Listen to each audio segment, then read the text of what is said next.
What's up everybody, Sohta from Hive here. Hope everybody's doing great.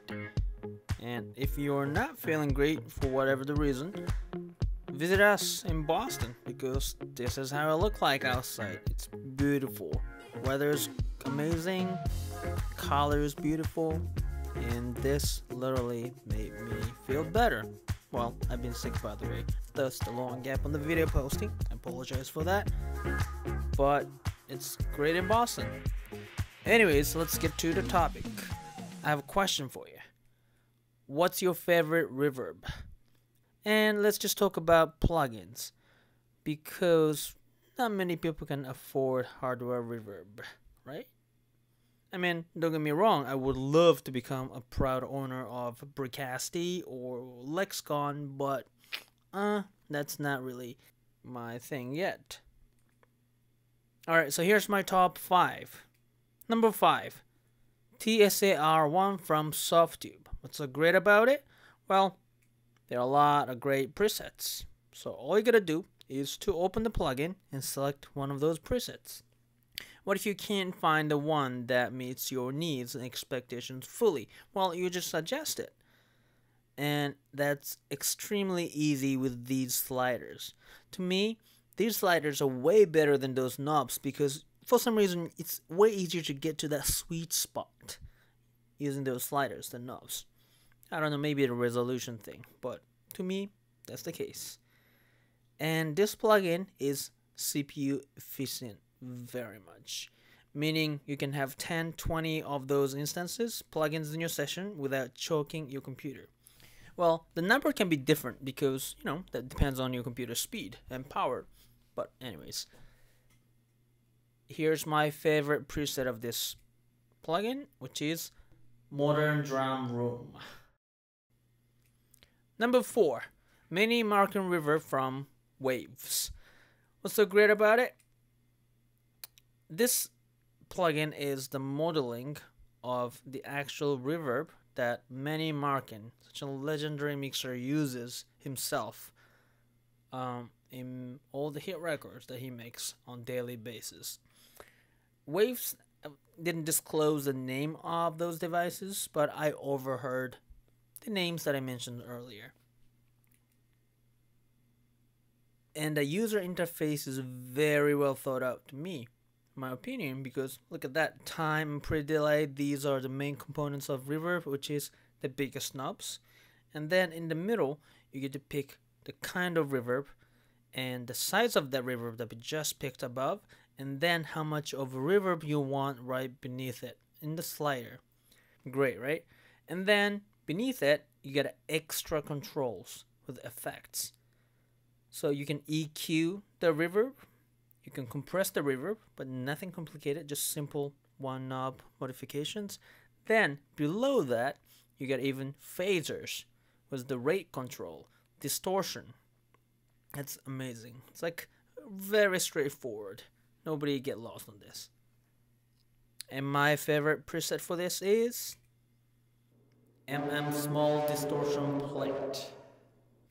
Number 3, EMT 140 and 250 from UAD. And I know that's 2 plugins, not really 1, but they're both EMT plate modeling. Sounds amazing. So sorry, but let me put on 1 slide because I wanted to do 5, not 6.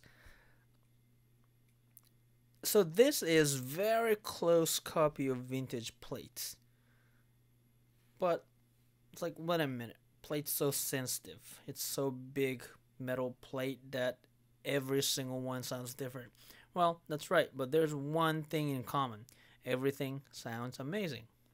If I explain or if I use a word to can express the sound of this, it's silky, silky, and silky. Sounds amazing, beautiful. Try it out. And my favorite preset is Plate of Beef from 140. Well, I thought about picking one from 250 as well, but I realized that I'm making another video specific to those 2 plugins, so, you know, I guess I'll just stick with one.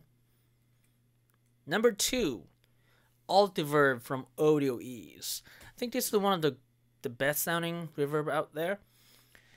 And one of the reasons is because this is the convolution reverb. For those who's not familiar with the term convolution reverb, that's a sampler in reverb world, meaning the engineers from Audio East actually went to those places.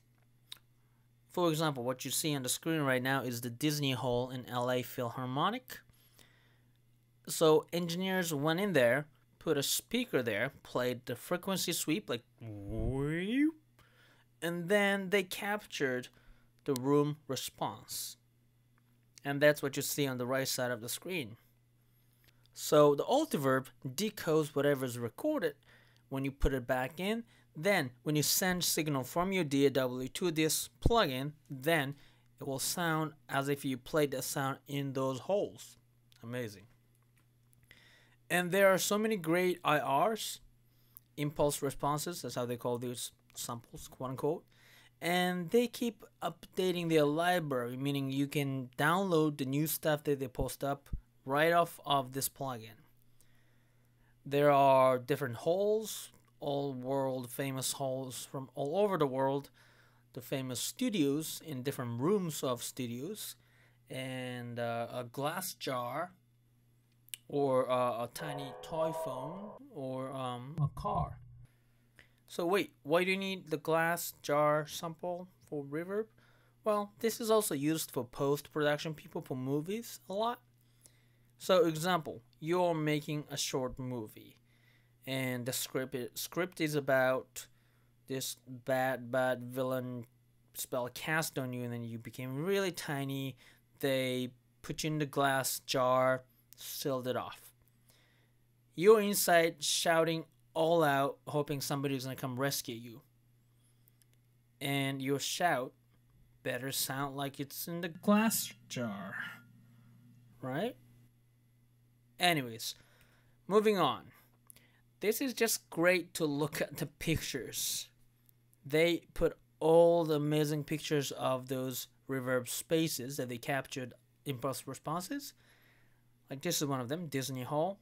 They have the Opera House in Australia picture on it, all different studios, all the cathedrals all over the world. Looks amazing. I thought it was funny was that they included the screensaver bunch of pictures in the installer. So when you install the plugin, you can also install the screensaver, so when you're not using computers and when you, on your computer is in screensaver mode, you can just see all these pictures. Moving on. This is the preset that I like from this. And you probably guessed it. Disney Hall, LA Philharmonic. Next, before we move on to number one, I want to talk about the best prospect. What do you call it, best prospect? Well, one, it just came out. But two, I haven't spent enough time to really talk about this. But anyways, it is 480L from Relab, distributed by Slate Digital. And what's so great about it? Well, it's Lexicon 480L in the box, finally. And what's the hype? Well, everybody kind of knows the sound, because the sound that we hear on the radio, most of it, I'd say 90% of the recordings had the Lexicon reverb on it. So, yeah, that's the sound that we all are familiar with. And the user interface is exact replication of 480L. So if you've used it before, then it'll give you like goosebumps. Like, oh yes, we got that back. Right? And my favorite preset, Large Wood Room from 480L. Well, I don't really know about this preset. I haven't really used it, to be honest with you. The reason I picked this is because the name of it sounded the closest to the preset that I used to use on actual 480L device. Alright, to the number one finally is D-verb from Avid.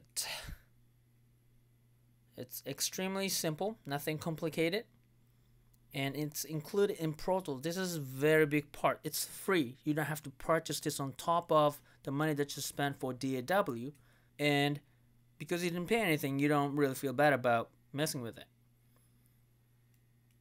And my favorite preset is nothing, actually, factory default, because as I said earlier, I rather want to mess with it and see if I can get a sound out of it. When I say this, people always like, wait, but it's the Pro Tools stock plugin. Doesn't it suck? It should sound like bad. Anything. Then why D-verb? You have Altiverb. You have Manny, Marroquin, Reverb. Why D-verb on top of your list? Well, a couple of reasons. One, it doesn't sound bad at all. It's a decent sounding plugin. And then it's very CPU efficient. I can't really insert 10 instances of Altiverb in my session, but I can have 10 D-verbs and my computer is going to be fine. And they do have nice sets of preset. I don't use them, but it's a great starting point. But it's true that this can't compete with the sound quality against others that are listed, like Altiverb, Convolution, Disney Hall. D-verb can't really compete with the sound. Then why did I pick this? Well, going back to the previous slide, I said I don't feel bad about messing with it, right? So this is why I use this a lot. One, I put the D-verb in it, and it's not perfect. I need to get more tight sound. Like, I want the reverb to be more dense. So I compress it. I just throw in my favorite compressor. You remember Manny, Marroquin, Reverb having one knob compressor, right? That you don't really have control over it. But in this case, I can control whatever I want. Like EQ, if I want brighter reverb, instead of choosing the right room, impulse response in the Altiverb, I'd rather want to go and tweak my reverb. And I give it a saturation so it sounds more aggressive. And I can even put wah-wah or pan to make it interesting. Right? So here's my theory. Treat reverb as one of your instruments in the mix. So you spend hours tweaking your kick, snare, entire drum kit, and a piano, vocal. You spend a lot of time tweaking them by putting EQ, compressor. But do you do the same for reverb? Probably not. I started doing it only a few years back, but it made huge difference. Because, reverb is as important. Just share the same love. So, the videos of reverb tweaking techniques coming up. Thank you for listening. Stay tuned.